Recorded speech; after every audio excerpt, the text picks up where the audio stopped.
Another day, another deep project na naman tayo, pero this time, repaint po ang gagawin natin today. Dahil 3 unit ang naka-line up sa atin ngayon, isa-isahin natin sila. Na-repair na ng Team Polworks yung mga naka-line up na iba. At itong project na gagawin natin ngayon ay isang Honda Click 160 na taga Valenzuela pa, kaya within the day ang inavail nila. Kaya nga't di na pinatagal ng team yan, nilihan na agad. Pagkatapos hinugasan na din. Tapos pupunasan upang matuyo. At hahanginan na din para siguradong walang matitirang tubig. Sabay ang final, iboblower na din. Syempre hindi mawawala ang pagdidegrease para siguro tayo nakapit at malinis yung mga panel. At pagkatapos niyan, syempre irerekta na natin ng kulay ng chameleon white. Ang problema kasi mga kadip, sa sobrang dami ng ginawa natin that time, hindi na pala natin na videohan yung pagpa-primer at pag-a-apply ng ground coat. At after ng top color, nakita nyo naman kung gaano katingkad yan. I-apply na natin ngayon yung high solid clear natin para mas maging quality itong trabaho natin na to. After nyan, hihintayin natin matuyo. At eto, inihintay na naman Team Polworks yun. Napaka-productive nga pala ng araw na yan dahil ang dami namin natapos. At eto na yung mga pinapatuyo natin mga kadip. Literal na kapag maraming kasama sa trabaho, mas mabilis talagang matatapos. Syempre nang ma-final na ng Team Polworks yan, saan pa ba tayo pupunta? Syempre sa pagkakabit. Hanggang dulo mga kadip, literal na teamwork ang pinapairal namin dito sa kada project namin. Imbis na magsilipan ay nagtutulungan. Imbis na magreklamo ay kumilos na lang. Diyan walang tatalo sa teamwork ng dalawang to. Sila Boss MJ at Boss Rodel. Dahil bigayan talaga sila sa mga ginagawa nila. Kapag nakikita ng isa na hindi kaya ng isa, ay talagang nagtutulungan sila. Dito ko natatapusin tong voice over ko mga kadip. Ipakilatis na natin tong unit ni Bossing.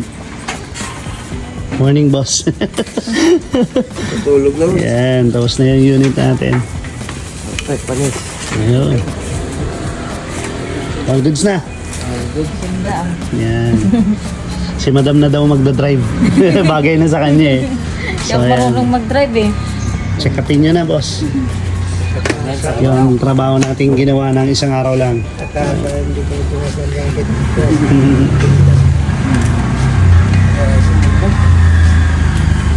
Hindi na yan mantsahin. At least hindi na siya dumihin. Ngayon, wala na traffic. Hindi namin siya ano ba? Mabilis ka bilang nabuhay niya. Ano daw? Valenzuela pa? Bulacan. Taga saan kayo madam?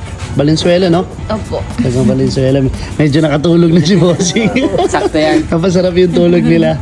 So, Bossing, kamusta po? Pangalan pala ni Bossing? Joven po, Joven. Si Boss Joven, taga saan? Valenzuela. Bossing, kamusta yung trabaho natin? Okay naman. Pasado naman po, worth it naman yung hintay. Yes. All goods naman.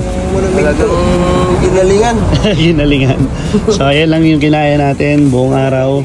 At natuwa naman si Bossing. Kung i-rate mo siya, sir, 1 to 10. 1 to 10, wala pa sa 10 to, mga nasa 100 to. Kala ko, bitin eh. Kinabahan na ako eh. Boss, baka may gustong shoutout ng mga tropa natin. Shout out lang sa kapitbahay naming si Marites. Hindi ninyo malapit. Marites, may bago na kayong pagkukwentuhan, no? Hindi tayo malapit. Dito Katipunan. Tapos yung Boss, maraming salamat. Thank you. Ingat po kayo, madam. Salamat din po. Ingat po kayo. Napaka-genuine ng reaction ni Bossing. Kita nyo naman. At kahit bagong gising, nakita niya yung unit niya. Nagandahan talaga siya sa final outcome. Literal na within the day kasi natin to ginawa mga kadip. At maraming salamat sa Panginoon dahil ginabayan niya ang Team Polworks na magawa ito. Salamat na rin kay Lord dahil si Bossing sa atin niya pinagkatiwala itong unit niya. Congrats team! May napasaya na naman tayong client. At maraming salamat sa mga nanood ng video na to. Thank you, Lord. Thank you, Lord. Natapos natin. Within the day, so 3 unit na gawa natin ngayon, no? PCX, tapos ito, tapos meron pang isa. Rider. Yung Raider FI. So, yun.